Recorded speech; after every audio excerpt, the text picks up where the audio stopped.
બહુ સહન કર્યું. આજે હું તમારા સમક્ષ આવી છું ને તો એક દિલની વાત કરવા માટે આવી છું કે તમને શું લાગે છે, હું આજે પણ છાતી ઠોકીને કહું છું કે હું જેલ કાપીને આવી 3 મહિના, ઈ પણ વગર કારણસર નિર્દોષ છું. એની અંદર પણ એ કેસ પણ મારા ઉપર ખોટો, હજુ છાતી ઠોકીને કહું છું, સાબિત હવે કોર્ટ કરશે. બરાબર. ત્યારબાદ વન બાય ખોટી એફઆઈઆર કરીને મારા ઉપર મને ખૂબ અત્યારે પરેશાન કરવામાં આવે છે. કાપોદ્રા પોલીસ સ્ટેશનની અંદર હું જ્યારે સાઈન કરવા જાઉં છું ને મહિને, ત્યારે મને ખૂબ ટોર્ચરિંગ કરવામાં આવે છે કે તું ખજૂરના લાઈવ બંધ કરી દે, શાહ ઇન્વેસ્ટમેન્ટનું બંધ કરી દે.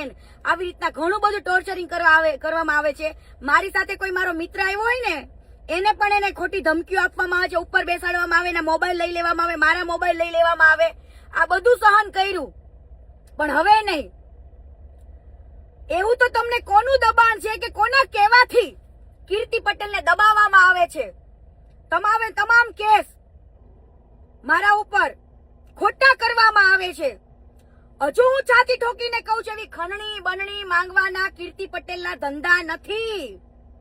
છતાં પણ મને મીડિયામાં ખોટી રીતના એક્સપ્લેન કરવામાં આવે છે, ખોટી સાબિત કરવામાં આવે છે. કીર્તિ પટેલનું નામ પડે ને એટલે બધા જ મીડિયા વાળા ટીઆરપી લેવા માટે ખોટા ન્યૂઝ ફેલાવા માંડે છે.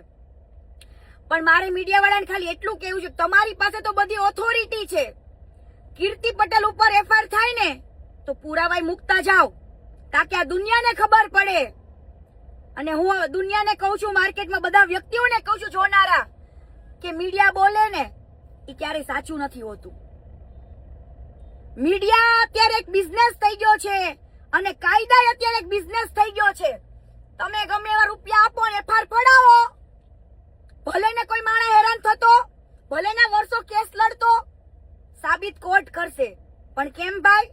વગર કારણોસર એક કાયમ એવો ગુનો નથી કર્યો, છતાં પણ અમારે એવી જેલો કાપવાની ધમકાવવામાં આવે છે. કઈ પણ બોલી એટલે ખજૂરના લાઈવ બંધ કરે, એનો મતલબ એમ કે તમને આ બધું પોલીસ સ્ટેશન ની અંદર એવા કોઈ પૈસા આપે છે ખજૂર મને દબાણ કરવાના, કીર્તિ પટેલને હેરાન કરવાના? એક કામ કરો, મારા ઉપર ખોટી એફઆઈઆર ફાડવાનું બંધ કરો અને કીર્તિ પટેલને બોલાવી લ્યો અને લટકાવી દો ફાંસીએ અને આપી દો કાં તો જીવતા સમાધિ.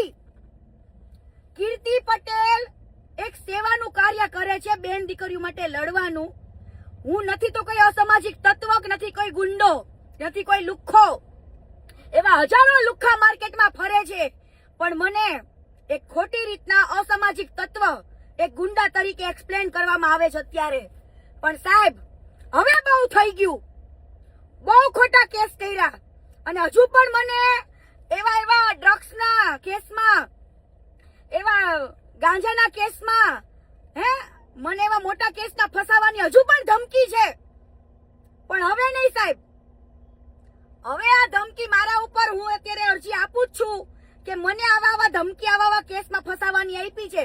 શું તમે રોજ મારા ઉપર એક નવી એફઆઈઆર બનાવશો? દુનિયા શું વિચારશે કે કીર્તિ પટેલે સાચે આવું કર્યું હશે? એક દીકરી થઈને તમે ગમે એવી એફઆઈઆર કરી, હું હસતા મોઢે જેલ કાપીને આવી છું,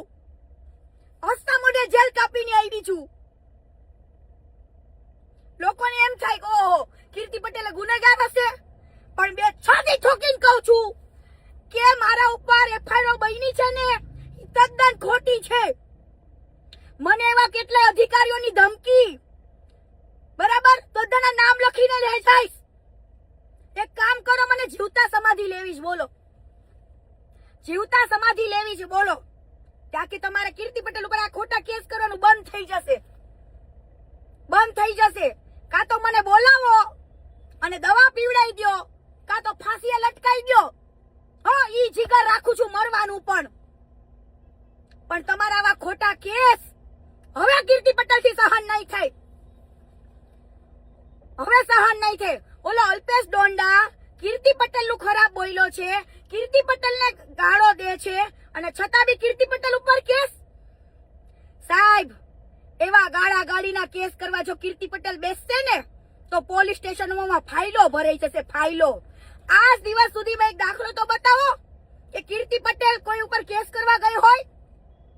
મારું 17 તોલા સોનું ચિંટુ ભાઈજી પાસે છે, હજુ સુધીમાં ફાઈડી એફઆઈઆર? કીર્તિ પટેલ નું નામ પડે એટલે ડાયરેક્ટ એફઆઈઆર, ના કોઈ અરજી ના કોઈ જવાબ, ડાયરેક્ટ એફઆઈઆર. પણ હવે સહન નહીં થાય. એક મરદ માણાને તમે એવું કાર્ય કૃત્ય કરી રહ્યા છો કે દવા પીને મરી જાય. પણ હું મરવા પેદા નથી થઈ. કદાચ તમારે મારવી હોય તો આવતા રહ્યો, મારી નાખો, પણ હવે ખોટા કેસ સહન નહીં થાય. દુનિયાને એવું જતાવો છો કે આ મોટી ક્રિમિનલ છે, મોટી ગુંડી છે, પણ હવે સહન નહીં થાય. એક એક પુરાવા મૂકીશું. કાપોદ્રા પોલીસ સ્ટેશન ની અંદર મને કેવી ધમકાવવામાં આવી છે, કેવા કેવા કેસ કરવાની ધમકી આપી છે. લે મને કે તને ડ્રગ્સ માં ફસાઈ દેવી, આમને ફસાઈ દેવી, તેમ ફસાઈ દેવી. જે તે સમયે મારા ઉપર પાસા થયા ને તે દિવસે ખજૂર બાર ઉભો તો, પેલો લીટી વિશ્વાસ સોની બાર ઉભો તો, લાલો આહિર બાર ઉભો તો, પોલીસ સ્ટેશન ની બહાર. કેમ ભાઈ? મારું કાર્ય શું, મારો ગુનો શું? એક સચ્ચાઈ માટે લડું એ? એક દાન ચોરીનો એક કેસ મેં બહાર પાડી દીધો એટલે? હે તમે એવું ઈચ્છો છો કે આ કીર્તિ દબાઈને મરી જાય? તો મારી નાખો, હાલો મારી નાખો, પણ આ ખોટા કેસ કરવાનું બંધ કરી દો. આ તમારી મર્દાનગી નથી, એક હિંમતવાળી છોકરીને પાડવાની કોશિશ થઈ રહી છે. કેમ ભાઈ? બંગડી પહેરી લો, બંગડી. સહન ન થતું હોય ને તો મારી હિંમતને તોડવાની કોશિશ ના કરતા. હિંમતને તોડવાની. હવે તમારા આવા ખોટા કેસ સહન નહીં કરું. મારે મરવું પડે તો હું મરવા તૈયાર છું. અને હું બહુ ટૂંક સમયમાં જ તે ગેહલોત સાહેબ પાસે આવું છું કે એક દીકરીની હિંમત તોડવાની, એને અસામાજિક તત્વ બનાવવાની આવી કોશિશ ચાલી રહી છે અહીંયા માર્કેટની અંદર. સાહેબને મારે કેવું છે કે બતાવો મારી એક લુખાગીરી. જય હિન્દ, જય સંવિધાન.